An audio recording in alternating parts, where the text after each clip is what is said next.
Welcome to రాజనీతి. ఛత్తీస్గఢ్ మాజీ CM Bhupesh Baghel కుమారుడు చైతన్యని ఈడీ అధికారులు అరెస్ట్ చేశారు. భూపేష్ బఘేల్ ఛత్తీస్గఢ్ సీఎంగా పనిచేశారు. గతంలో కాంగ్రెస్ పార్టీ ఆయన. ఛత్తీస్గఢ్లో అప్పట్లో జరిగిన మద్యం కుంభకోణానికి సంబంధించి మనీ లాండరింగ్ చేశారన్న ఆరోపణల మీద చైతన్యను అరెస్ట్ చేశారు. చైతన్య తండ్రి సీఎంగా ఉన్నప్పుడు ఈ మద్యం కుంభకోణం జరిగింది. ఇందులో మద్యం సిండికేట్లు దాదాపు 2100 కోట్ల రూపాయల మేర లబ్ధి పొందినట్టు ఈడీ ఆరోపిస్తోంది. 76 మంది మీద కేసులు నమోదు చేసింది. విచారణ జరుపుతూ ఉంది. అలాగే ఢిల్లీలో జరిగిన మద్యం కుంభకోణాన్ని కూడా సిబిఐ ఈడీ విచారిస్తున్నాయి. ఢిల్లీ మద్యం కుంభకోణం కూడా అంతే, 500 నుంచి 600 కోట్ల మధ్యలో ఉంటుంది. 580 కోట్ల ఎంత ఉంది. ఈ కేసులో ఢిల్లీ ముఖ్యమంత్రి కేజ్రీవాల్ని అరెస్ట్ చేశారు. అలాగే తెలంగాణ రాష్ట్రంలో కేసీఆర్ కుమార్తె కల్వకుంట్ల కవితను కూడా అరెస్ట్ చేశారు. ఆవిడ కొన్నాళ్ళు జైల్లో ఉండి కూడా వచ్చింది. అసలు ఈ మా ఢిల్లీ లిక్కర్ కేసు కుంభకోణానికి సంబంధించి కవిత కింగ్ పిన్ అని అంటారు. మొత్తం అందరిని కూర్చి అటు ప్రభుత్వానికి ఇటు లిక్కర్ కంపెనీలకి మధ్య ఒక ఒప్పందాన్ని కుదిర్చింది కూడా కవిత అంటారు. సో అది అయిపోయింది. దాని తర్వాత తమిళనాడు లిక్కర్ కుంభకోణం దాదాపు 1000 కోట్ల రూపాయల కుంభకోణం జరిగింది స్టాలిన్ గవర్నమెంట్లో అని. దాని మీద కూడా ఈడీ విచారణ జరుపుతూ ఉంది. ఈ 3 రాష్ట్రాల్లో ఉన్న ప్రభుత్వాలు బీజేపీ వ్యతిరేక ప్రభుత్వాలు. ఢిల్లీలో అప్పట్లో ఆప్ ఉంది అధికారంలో, కేజ్రీవాల్ బీజేపీకి వ్యతిరేకంగా ఉన్నారు. ఛత్తీస్గఢ్లో అప్పుడు కాంగ్రెస్ పార్టీ ఉంది. అలాగే తమిళనాడులో స్టాలిన్ గారు సీఎంగా ఉన్నారు, డిఎంకే అధికారంలో ఉంది.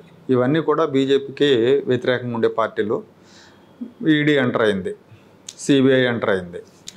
ఈ 3 రాష్ట్రాల్లో జరిగిన స్కామ్ కంటే పెద్ద స్కామ్ ఆంధ్రప్రదేశ్లో జరిగింది. 2019, 2024 మధ్యలో జగన్మోహన్ రెడ్డి ముఖ్యమంత్రిగా ఉన్నప్పుడు జరిగిన మద్యం కుంభకోణంలో 3000 కోట్ల రూపాయలు బొక్కేశారని సిట్ నివేదికలో పేర్కొంది. అధికారికంగా, అనధికారికంగా కొన్ని వేల కోట్ల రూపాయలు కుంభకోణం జరిగిందన్న ఆరోపణలు ఉన్నాయి. గత కొద్ది నెలలుగా సిట్ విచారణ జరుపుతోంది. అరెస్టులు జరుగుతూ ఉన్నాయి. మిథున్ రెడ్డి ఇప్పుడు లొంగిపోవటానికి వస్తున్నాడు. ఈ వార్తలు జాతీయ మీడియాలో, ప్రాంతీయ మీడియాల్లో విస్తృతంగా కవర్ అవుతున్నాయి, టెలికాస్ట్ అవుతున్నాయి. కానీ ఈడీ ఈ కేసు టేకప్ చేయాల, సిబిఐ టేకప్ చేయాల.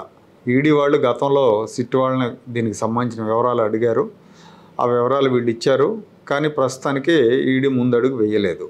తమిళనాడు, ఢిల్లీ, ఛత్తీస్గఢ్లో అయితే వేగంగా రంగంలోకి దిగారు, దర్యాప్తు మొదలుపెట్టారు. ఇక్కడ మాత్రం ఆ పని చేయాల. దీని మీద నిన్న మొన్న సోమిరెడ్డి చంద్రమోహన్ రెడ్డి గారు కూడా ప్రెస్ మీట్ పెట్టారు. ఇంత పెద్ద కుంభకోణం జరిగితే ఈడీ ఏం చేస్తుంది, ఈడీ విచారణ జరపాలి కదా అని ఆయన మాట్లాడారు. ఇక్కడ ఈడీ కంటే కూడా ఆయన కేంద్ర ప్రభుత్వాన్ని ప్రశ్నించాలి. ఈడీ రంగంలోకి దిగకపోవటం అనేక అనుమానాలకు తావిస్తూ ఉంది. బీజేపీకి జగన్మోహన్ రెడ్డికి ఉన్న అక్రమ సంబంధాన్ని ఇది బలపరుస్తోంది. ఎందుకంటే కేంద్రం ఆదేశించింది ఈడీ వాళ్ళు రారు. మరి ఆ విషయం కేంద్రాన్ని అడగాలి.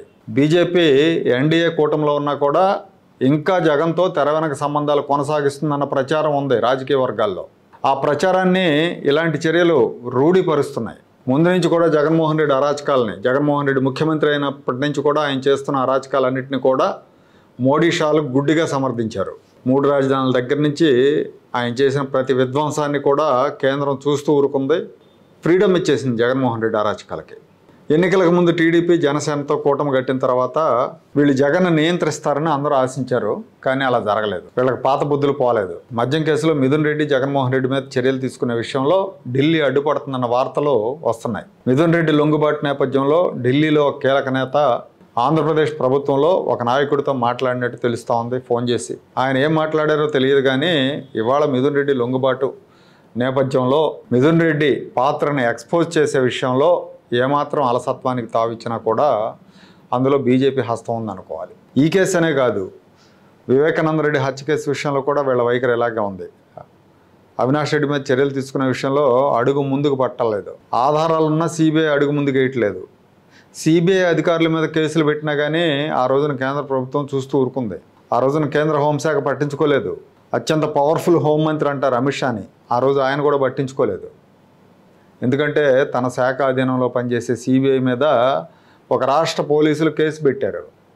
అయినా వాళ్ళకి చేంగుట్టినట్టుగా కూడా అనిపించలేదు. అదే స్పష్టం చేస్తుంది వీళ్ళ మధ్య ఉన్న అనుబంధాన్ని. జగన్ అక్రమాస్తుల కేసు కూడా అంతే. ఆ కేసు విచారణలో త్వరితగతిన విచారణ జరిగేందుకు సిబిఐ చర్యలు తీసుకోవట్లేదు. జగన్మోహన్ రెడ్డి ముఖ్యమంత్రి పదవి పోయి సంవత్సరం అయింది. అయినా ఆయన విచారణకు హాజరు కాడు. విచారణకు హాజరు కావాలి అని సిబిఐ పిటిషన్ వేయదు. దీని మూలంగా విచారణ అంగుళం కూడా ముందుకు జరగట్లేదు.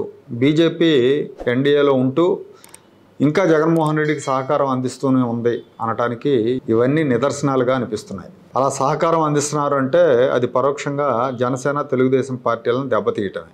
బీజేపీ అగ్రనాయకత్వం జగన్మోహన్ రెడ్డికి మద్దతు ఇచ్చినంతకాలం ఆంధ్రప్రదేశ్ రాష్ట్రం పడగ నీడ కింద ఉన్నట్టే.